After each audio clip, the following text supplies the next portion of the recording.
So we're going to get into this book today. Is called Linking the Histories of Slavery, North America and its Borderlands, edited by Bonnie Martin and James F. Brooks and many other contributors. And we go to chapter 1. It says here, Captives and Slaves and Indigenous North America by Catherine M. Cameron. Captive taken and enslavement has been found in almost every society in the world and in ancient as well as modern times. As an archaeologist, my purpose in studying slavery has been a concern that my discipline has overlooked the presence of significant categories of social person in prehistoric societies. Captives, many of whom became slaves. I have used historic, ethnographic, and archaeological data to investigate the roles captives may have played in prehistoric societies, and especially their contributions to those societies. I have argued that archaeologists ignore an important vehicle for the transmission of cultural practices by overlooking the presence of captives in the prehistoric, small scale societies they study. Here, I explore the nature of captive taken and enslavement among indigenous, small scale societies in North America. I hope to further the goals of this volume by widening our view of the slave and slavery in North America. All right, we got to widen our view. It's not just Kunta Kinte stories. I examine indigenous enslavement in four regions of native North America: the Northeast, the Southeast, the Southwest borderlands, and the Northwest coast. In all of these regions, warfare and captive taken have been well documented in the ethnohistoric record, which I access primarily through secondary sources. And there is archaeological evidence for these practices prehistorically. These regions show substantial similarities in captive taken and enslavement across North America, but also some important differences. The ethnographic and ethnohistoric sources I use, of course, document post contact captive taken and enslavement, which makes their application to the prehistoric past problematic. The entry of Europeans into North America caused dramatic changes to indigenous societies, including significant increases in warfare, captive taken, and enslavement among these groups. Still, these accounts are the best source of analogy we have for a class of people who have until recently been largely invisible in the archaeological record. I begin by describing each of the four North American regions and then discuss three intertwined topics. First, I explore how captive slaves, the words combine to suggest the origin of most indigenous slaves, were created and incorporated into captor societies. The violence that created captive slaves was an integral part of male status striving in indigenous societies. Listen, because this was going on so much, because Indians were being taken captive so much and becoming slaves, it created something. That violence was integral part of male status striving in indigenous societies. Ideologies of exclusion were based on kingship, and in some cases included the belief that slaves could be transformed into king. Next, I examine how slaves were valued by their owners. Slaves in indigenous societies tended to be valued for social and symbolic reasons, as well as for their labor. Finally, I examine the ways that captives, slaves affected the social boundaries of the societies they joined. In three of the four regions examined here, the presence of slaves as a degraded social class tended to strengthen social boundaries. And it says captive taken in four regions of North America.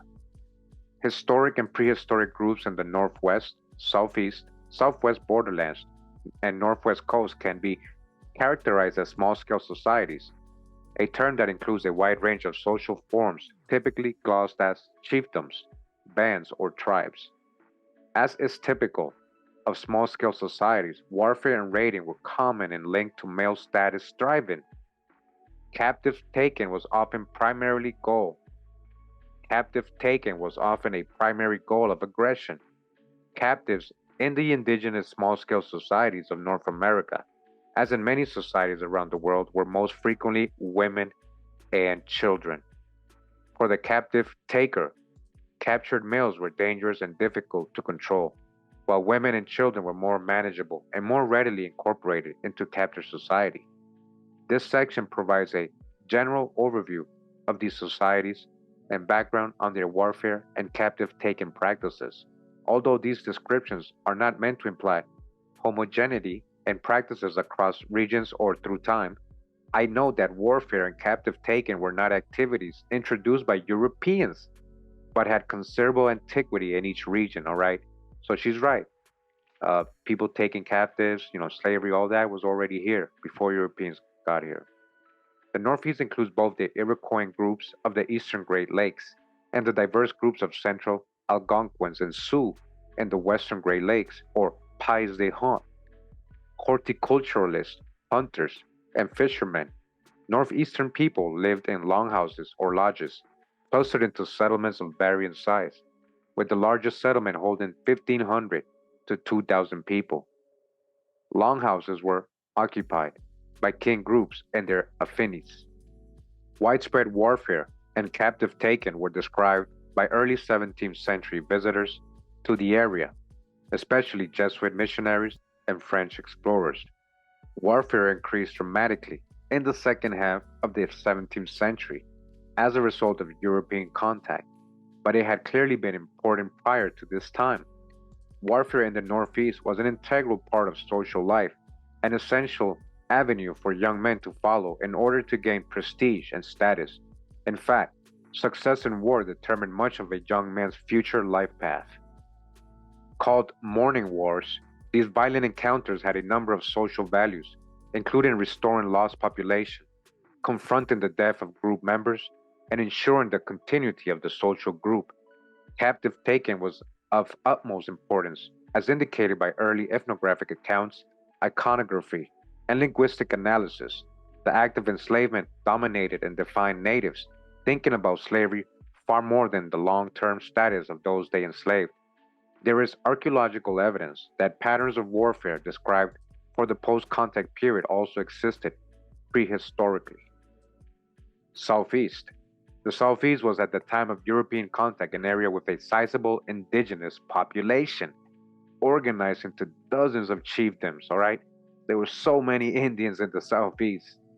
Discrete territories consisted of towns and villages of varying sizes, and each chiefdom had at least one town with a ceremonial center of mounds or open space around which houses were built. Towns were typically built on high ground, along rivers or streams, and some were surrounded by a palisade. Unoccupied areas between chiefdoms apparently served as buffer zones. The earliest Spanish explorers in the 16th century described the southeastern chiefdoms as ranked and hierarchical societies, with rulers carried around on litters, surrounded by retainers and deferential commoners. The rulers dressed, ate, and lived considerably better than the commoners, and they also seem to have kept large numbers of slaves. Warfare and captive taking were widespread in the post contact Southeast, but there is also considerable archaeological evidence for prehistoric warfare and captive taking. Chiefdoms are unstable political formations, and warfare among competing chiefdoms is common. The chronicles of Hernando de Soto, who led the first European expeditionary force to traverse the southeast, described indigenous warfare as contact and uneasy, an established element of social interactions among the chiefdoms of the region. Warfare was motivated by revenge, as well as by the desire of some powerful chiefs to control outlying districts and demand tribute from them. Perhaps the most important motive, however, was status. Striving among young men, captives were the most prestigious prizes of war, and for a young man, the taking of a captive was an enormous accomplishment that was celebrated by the entire community in song and ceremony. All right, we move to the southwest borderlands. When the Spaniard Francisco Vázquez de Coronado led the first major European expedition into the southwest borderlands in 1540, he encountered a range of indigenous people. Some were sedentary agriculturalists, some were nomadic hunters, and others used a combination of strategies to stay alive in this arid region. Pueblo villages were strung out along the Rio Grande as far north as Taos, and in line that extended west to the Hopi Mesas. North and west of the pueblos were the Utes and Navajos, respectively, and on the eastern plains were the Comanches, Kiowas, and Apaches, among other groups. Some were recent arrivals in the region. The Navajos and Apaches were Atapascans, who had moved from Canada. All right, they were from Canada and entered the Southwest about the same time as the Spanish. The Comanches were a Shoshonean group who reestablished themselves in the southern plains during the late 17th century. All of these groups, including the Spanish intruders, were involved in raiding, captive taking, and enslavement. Spanish desire for labor and the opening of globalized market for slaves dramatically increased the frequency and violence of raiding and captive taking. Yet there is good evidence, including ethnohistory, iconography, and bioarchaeology, that captive taking also predated the Spanish entrada. Here I focus primarily on the Comanches and Navajos, as they are the groups among which captive taking and enslavement have been best documented. As in other regions, raiding and captive taking created status and wealth for Comanche and Navajo warriors. So now we move on to Northwest Coast. The Northwest Coast comprises the Pacific coast of North America from southern Alaska to northern California, bounded on the east by coastal mountain ranges. When first contacted by Europeans in the late 18th century, the Northwest Coast was a densely populated area whose people spoke a diversity of languages, focusing on marine and terrestrial resources. Northwest Coast people lived in large, permanent villages and towns, varying in population from a few dozen to as many as 1,000 people.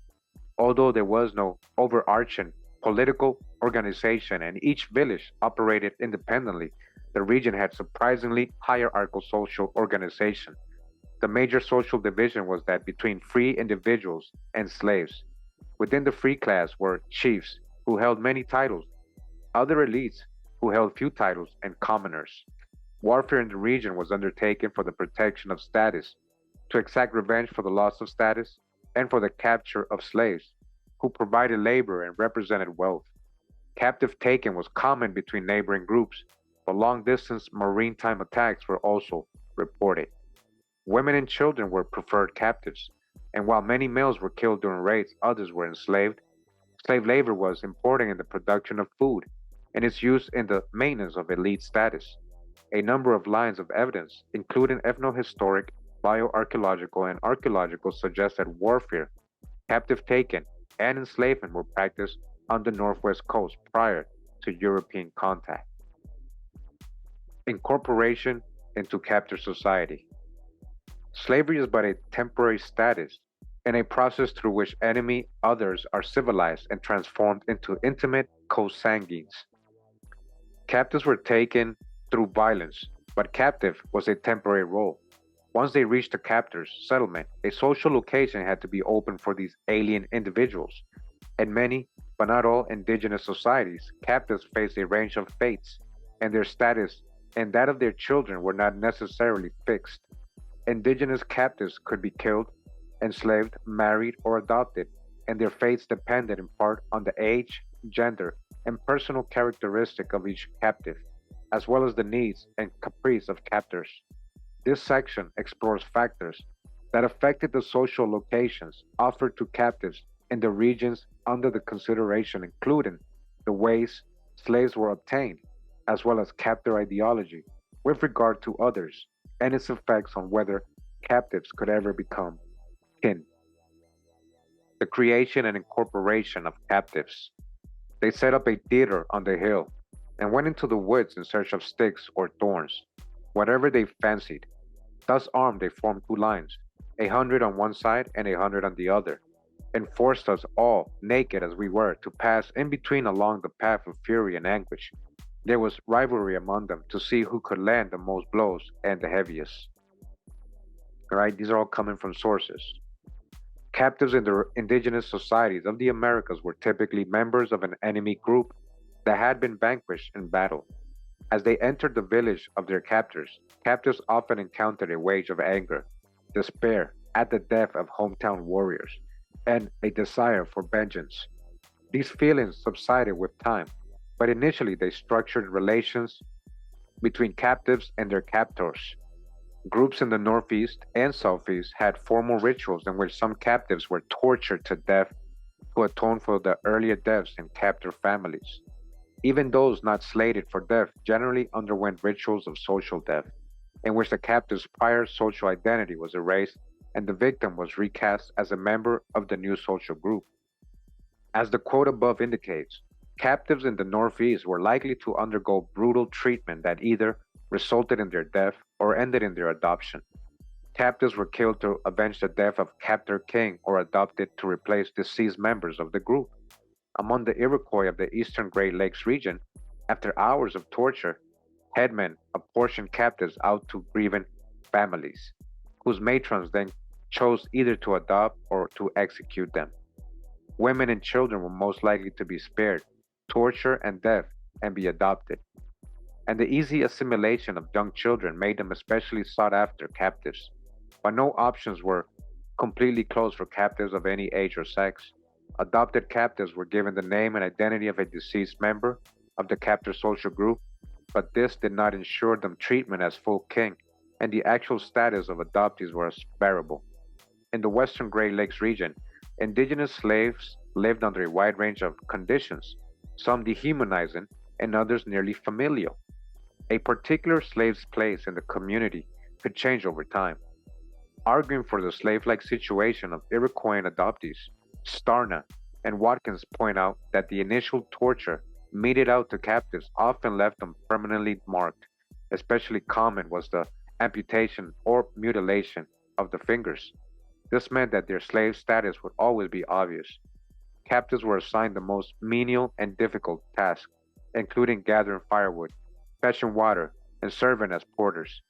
Young female captives were subject to sexual abuse, yet some captives would attain positions of prominence in northeastern captive groups, reflecting the fluidity and flexibility of captive status.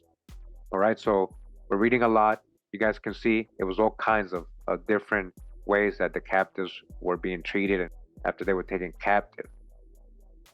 But all this stuff was real, all this stuff was here before Europeans. Captives experienced similar brutal treatment among the Comanches of the southwest borderlands. The Comanches took captives of all ages and sexes. Although any sample of Mexican citizens redeemed from the Comanches, more than two-thirds were males, mostly captured as children or teenagers. Young boys were desired as tenders for the large herds of horses the Comanches had acquired. But Hamalainen notes that women were increasingly desired as wife laborers, especially in the early 19th century, as an increasingly larger labor force was needed to care for livestock and produce buffalo robes. Captives underwent horrible abuse during their first days of captivity in an attempt to strip them of their previous identity through the process of natal alienation. Although some captives were eventually incorporated into Comanche society as wives or subsidiary kin, others remained in a servile position until they died, escaped, or were redeemed.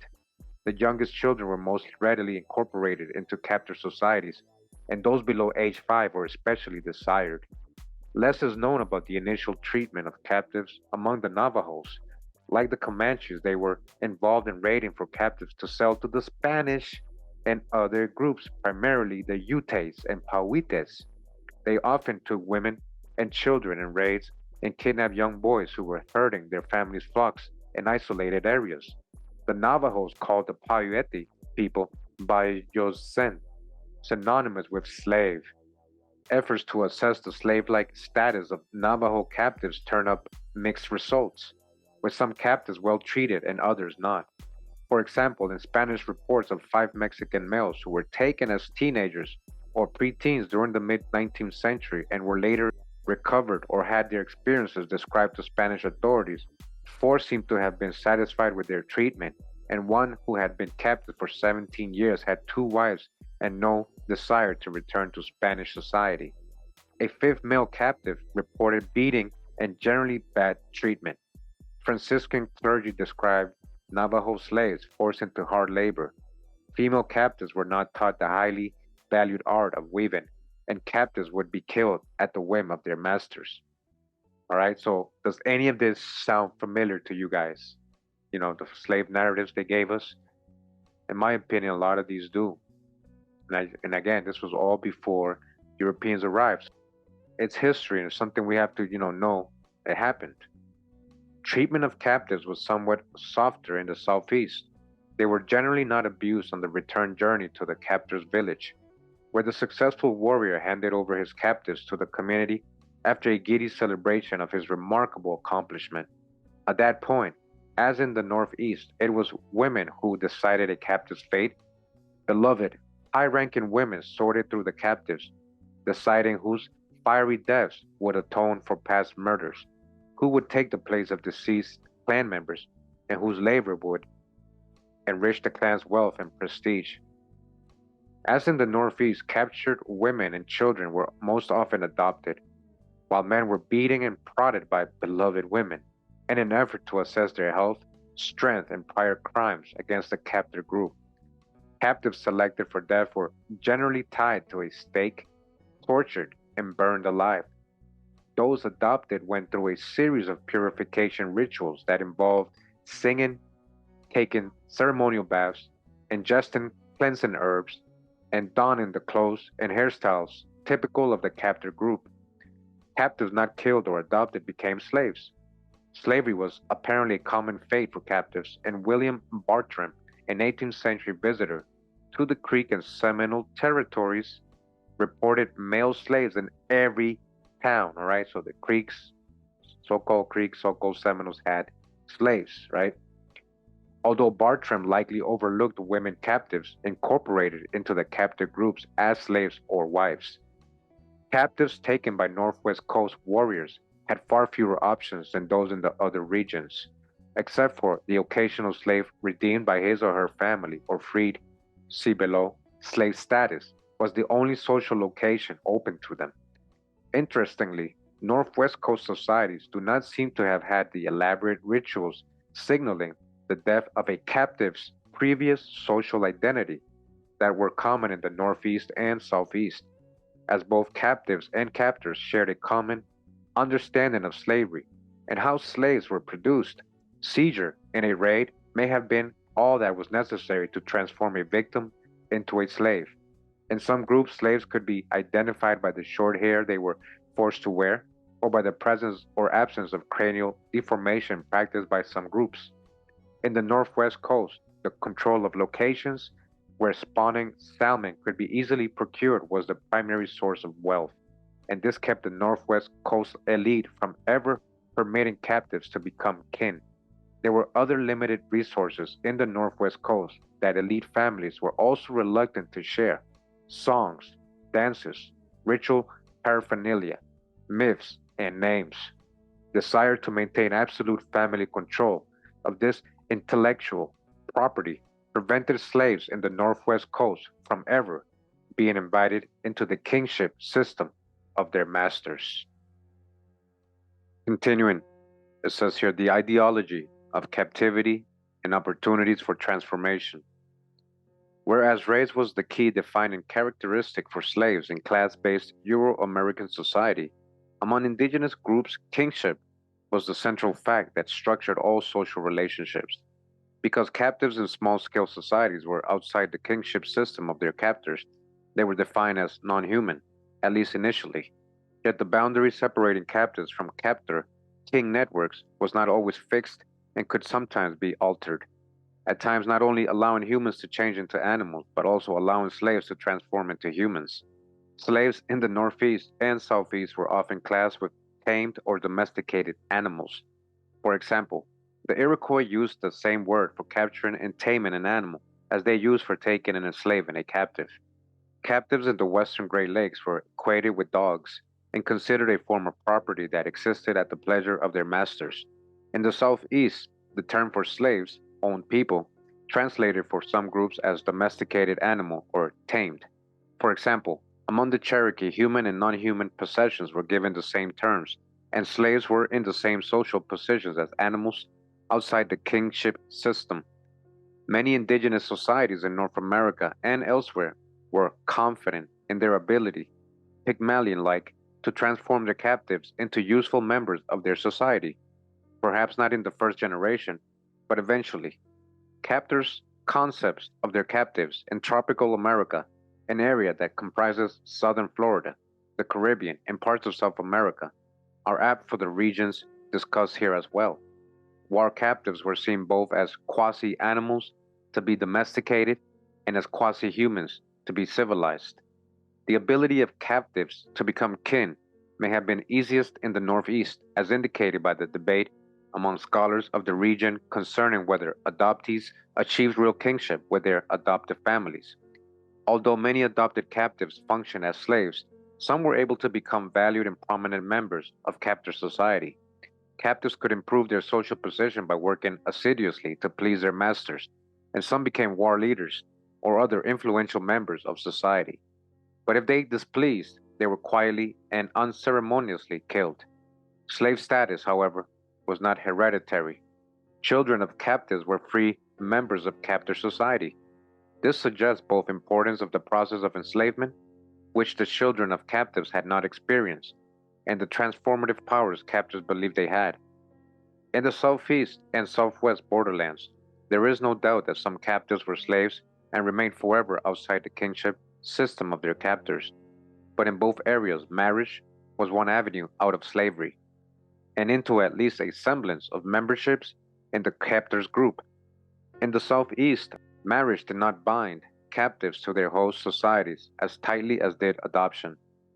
They did not become members of a clan, but they did gain some protection from their spouse's clan.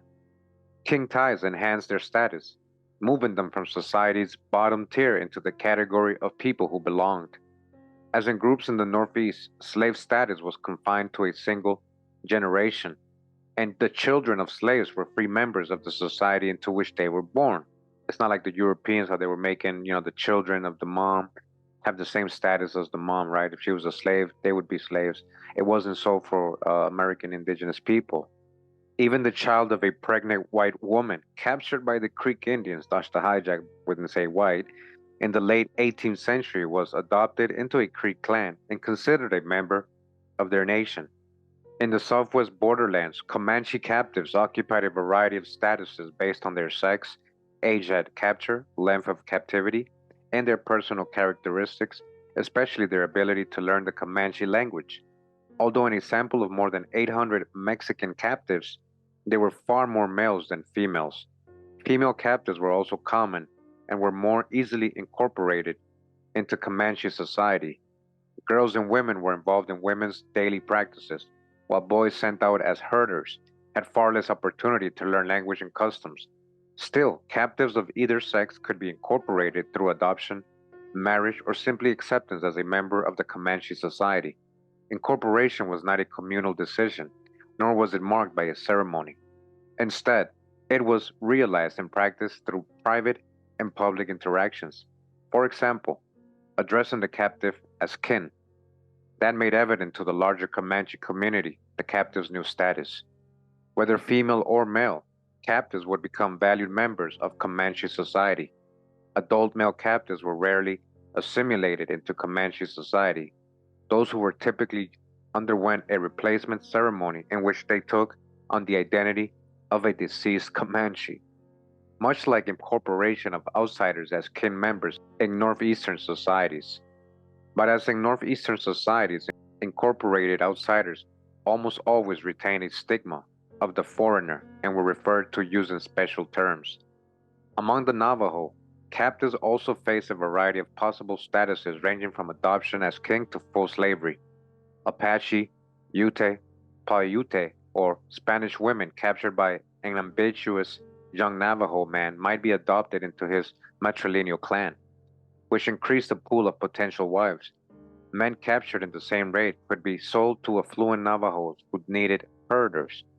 The status of captives in Navajo society was mutable, as among the Comanches, a captive who was immediately addressed using a proper kingship term was instantly recognized as a tribal member. But not all captives were so lucky.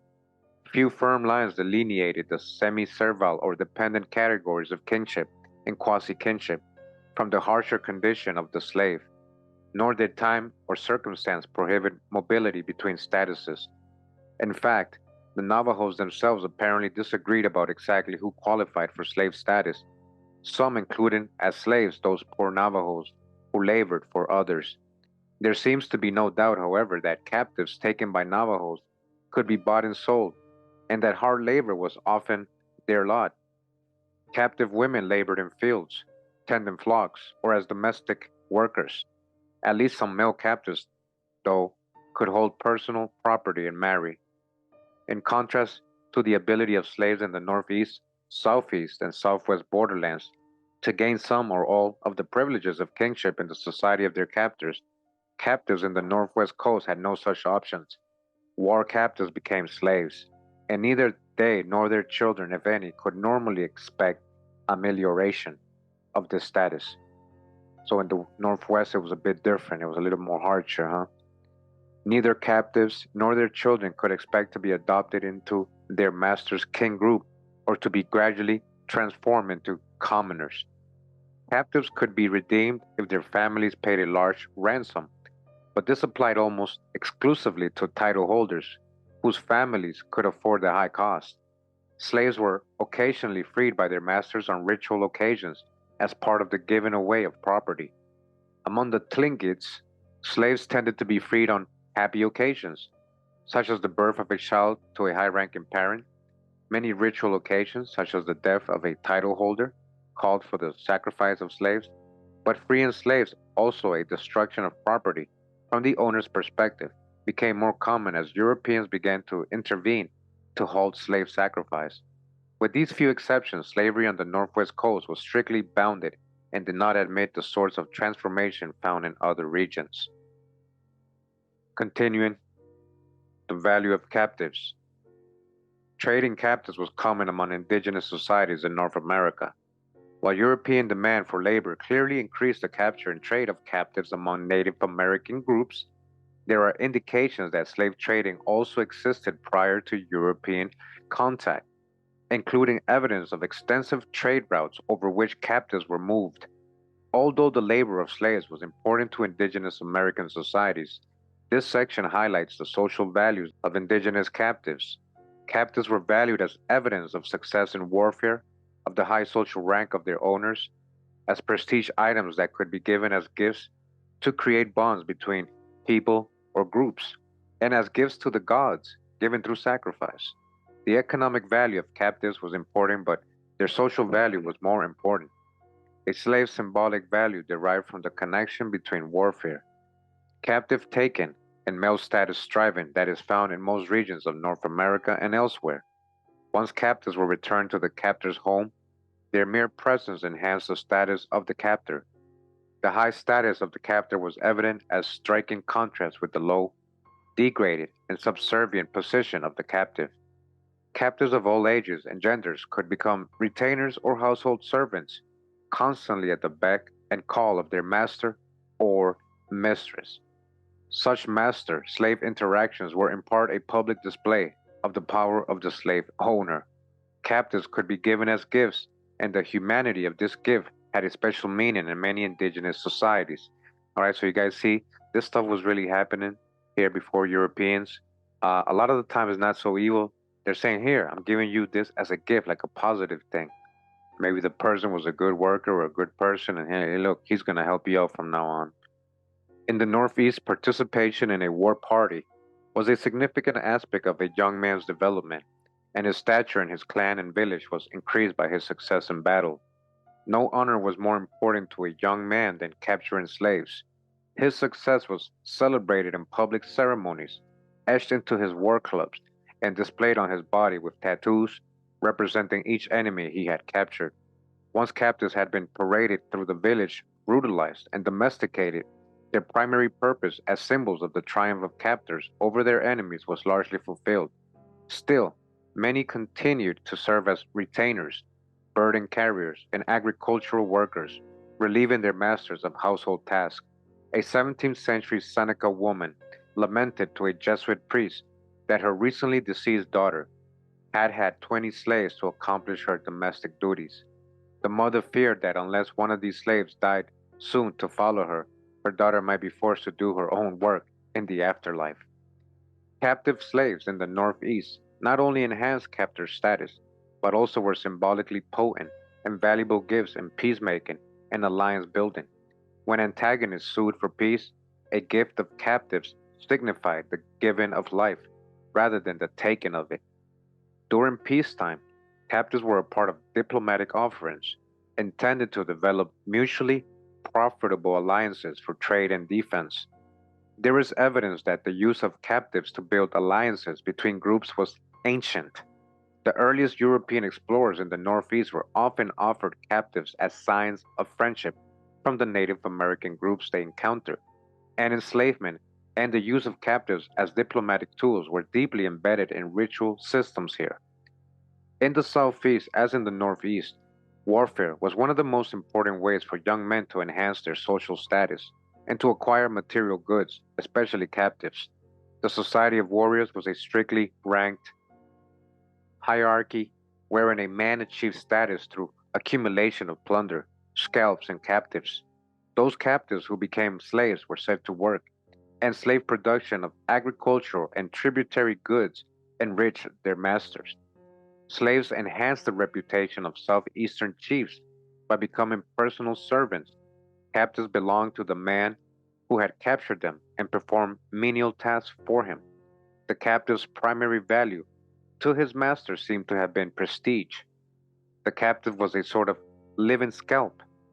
William Bartram, traveling among the Seminoles during the late 18th century, reported a chief of many Yamasee captives who served and waited upon him with signs of the most abject fear.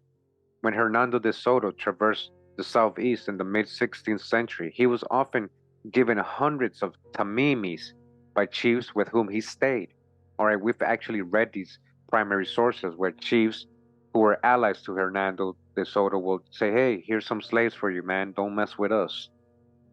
Described by Bourne as Indians that carry burdens, tamimis were likely captive slaves, the word having this meaning in the Nahuatl Mexica language.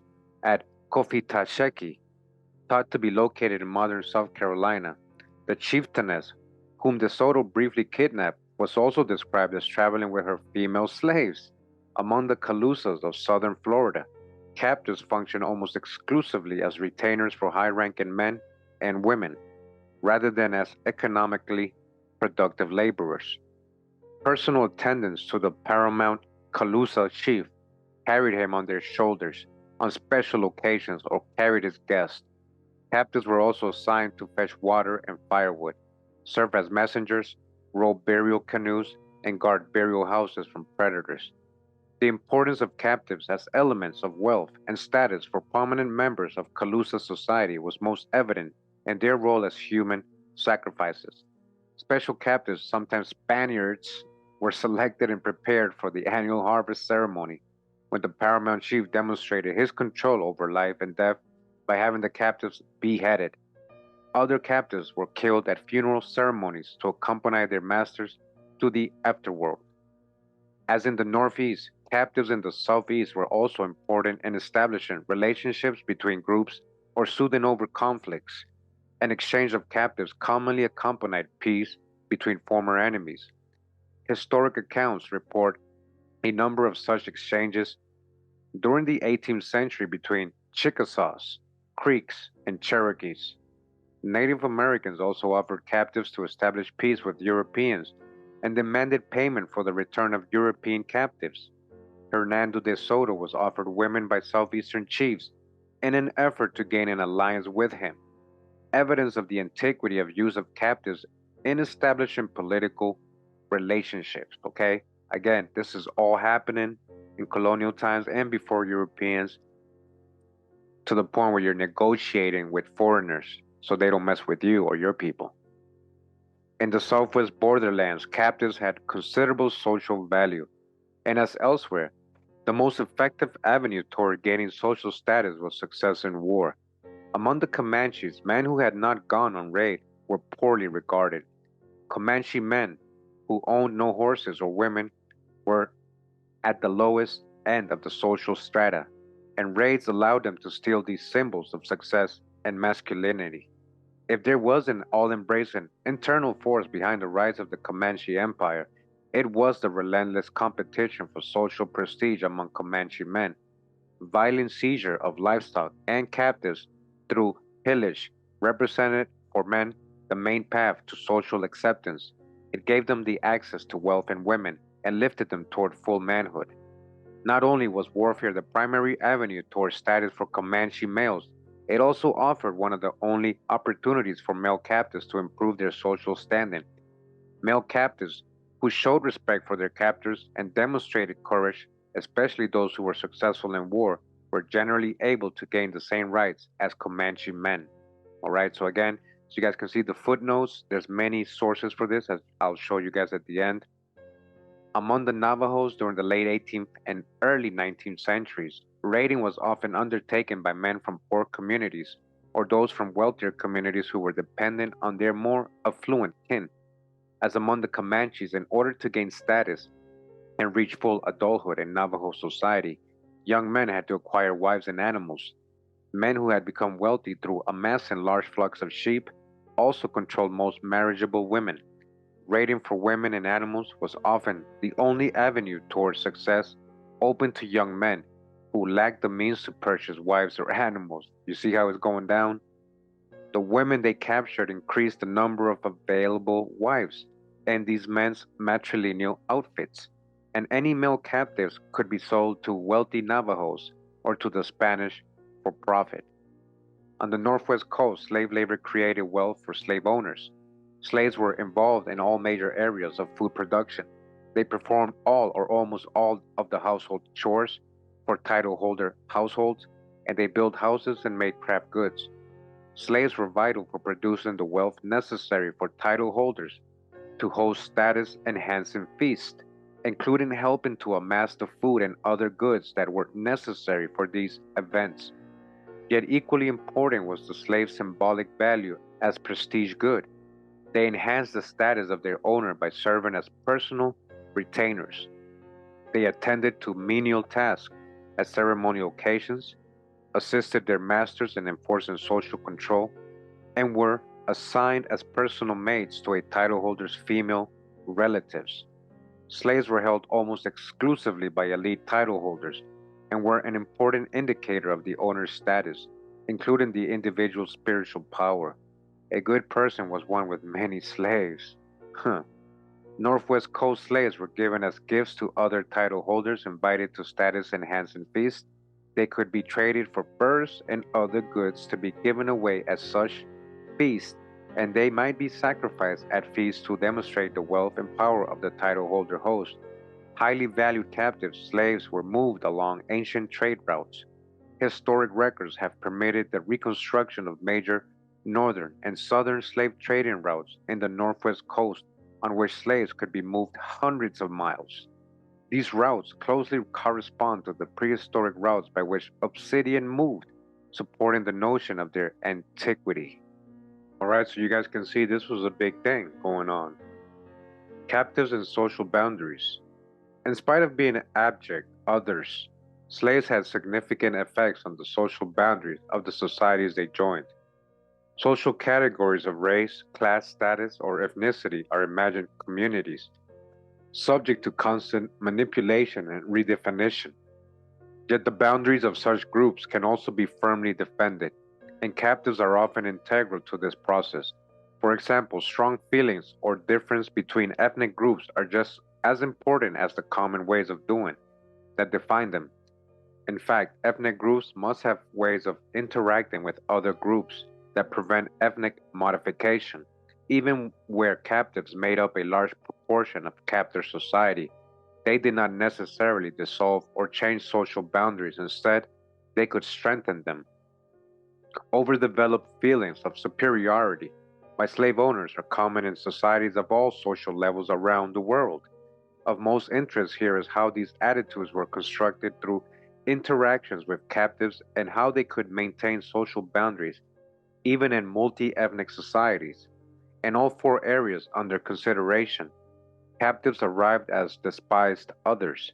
Slaves in the southeast, southwest borderlands, and northwest coast strengthened boundaries between ethnic groups or status classifications by being exemplary of incorrect ways of behaving.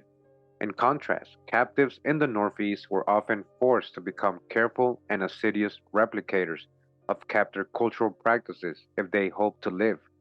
However, The result in the northeastern example was also the strengthening of boundaries around the social group.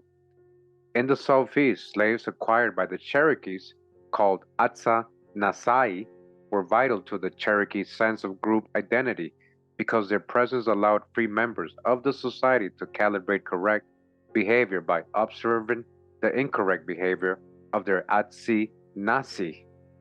As in many small scale societies, membership in clan was far more important than identification as Cherokee, and clan membership is what Atsi Nasai lacked, because slaves could not adopt the manners and comportment of a proper kinsman or kinswoman, not having any king. They were daily reminders of improper ways of conducting oneself.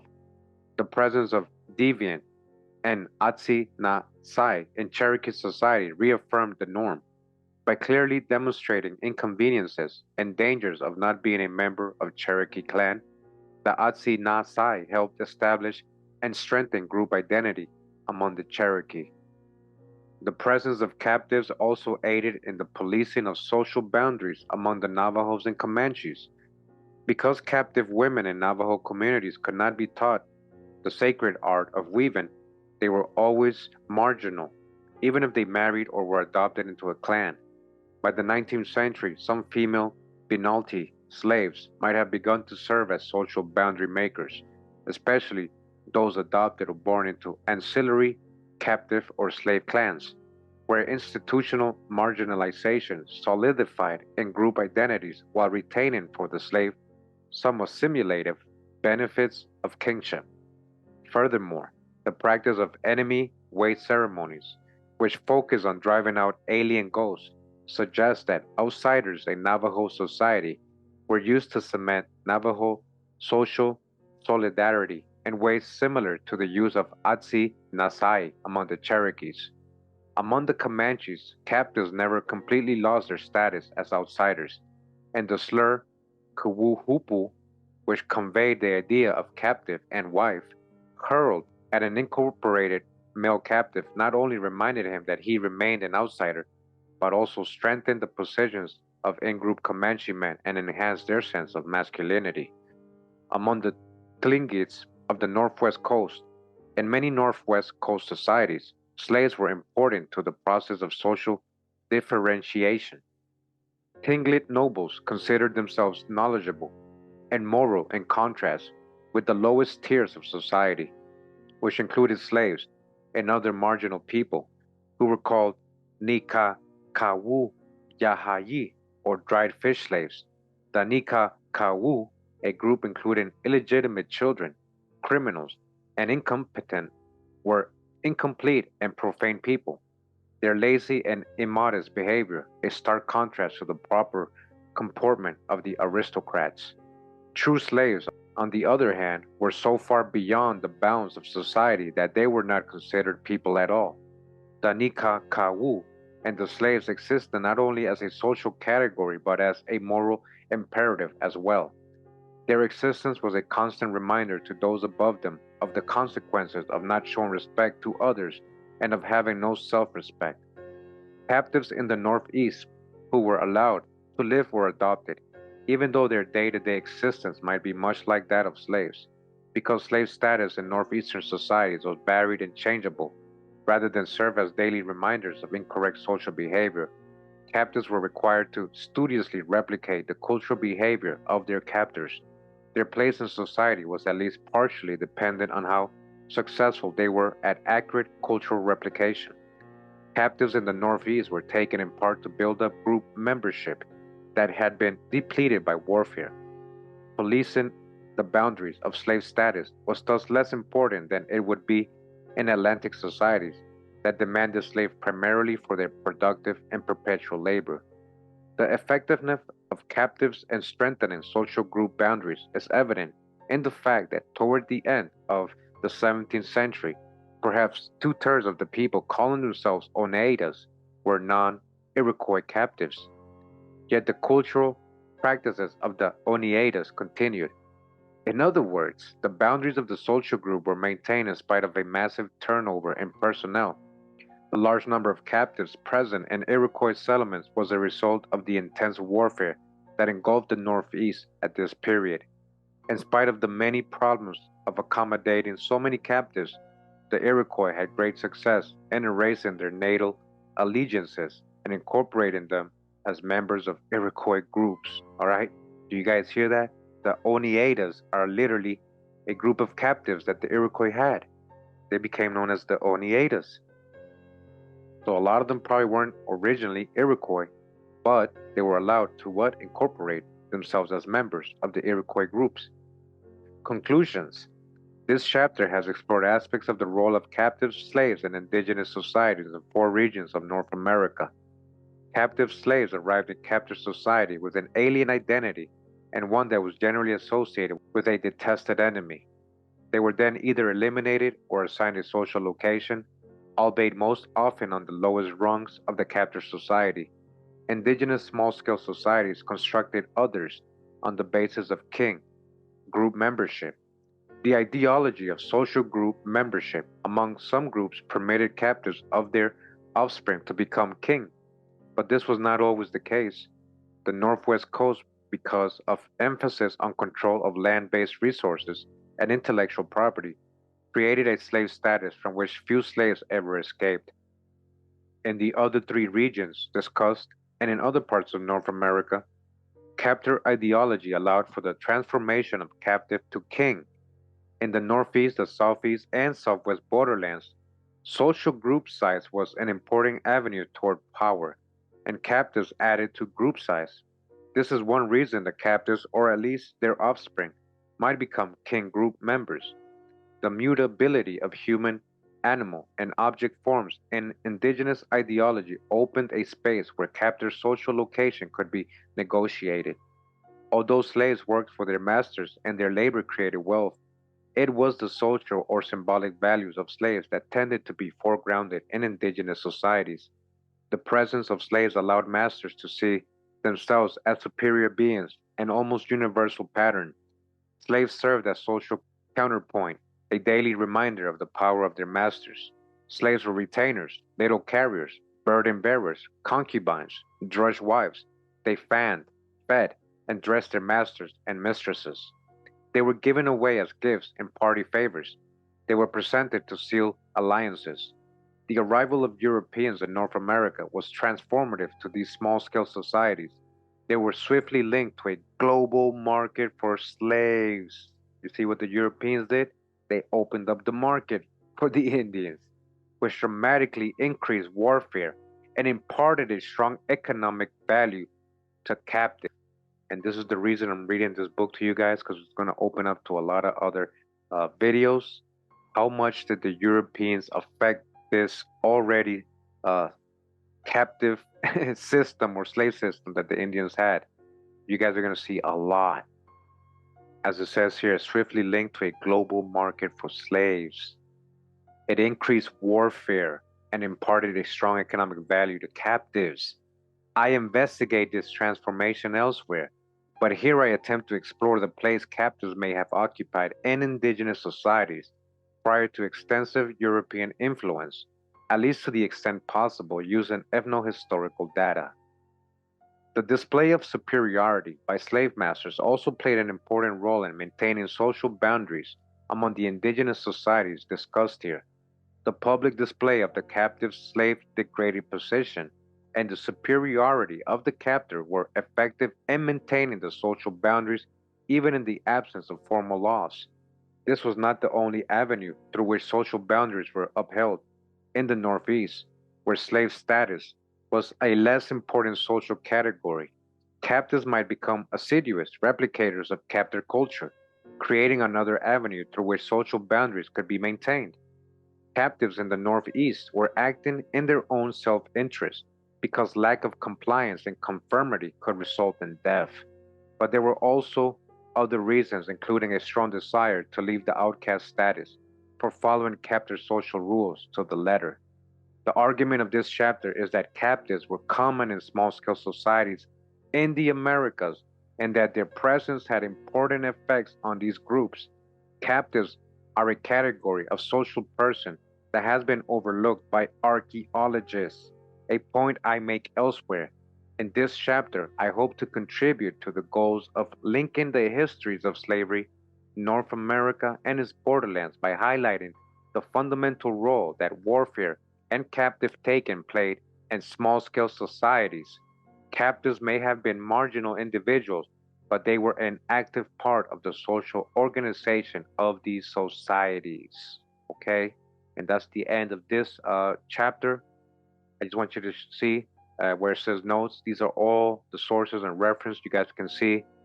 All right, pause it just so you guys can see that we're not just reading somebody's opinions. She actually did her homework when she's saying all this stuff.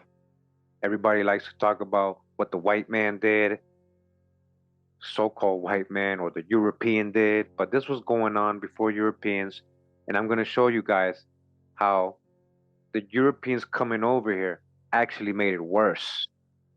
Certain groups literally became the connects, the hustlers, the ones doing it mainly to other indigenous peoples, taking on captives to literally give to the Europeans. It became a big trade and it changed how indigenous people had to live. We're going to read this, right, in the next couple of chapters and other books. Again, a lot of sources, as you guys can see. Hope you guys enjoyed this little read. Hopefully it wasn't too boring for some of you, but it's going to lead into some very important information. It's just try to open up your mind that this was going on. American indigenous people were doing this to each other. But as you guys saw, in most regions, most of these captives had the opportunity to become king or family or part of the tribe. It was just in the Northwest where it was really harder. But either way, it was happening, and it's definitely a history that we should know and talk about, because it does explain a lot of things that happened when the Europeans came. So once again, pat yourself on the back for reading another chapter of another book. You guys are reading so much. Be proud of yourself. We're learning so much together again. Thanks for sticking around, hearing my voice. Hope you guys enjoy the information, though. You guys will see it'll get really interesting what's coming up in the next chapters of this book. Really interesting. Pretty good book. But thanks for tuning in, guys. Once again, really appreciate it. Much love and respect. Shout out to everybody in the Telegram back chat. Shout out to all my Patreons and all my supporters, all the real ones out there. Pura vida, mi gente. Awa.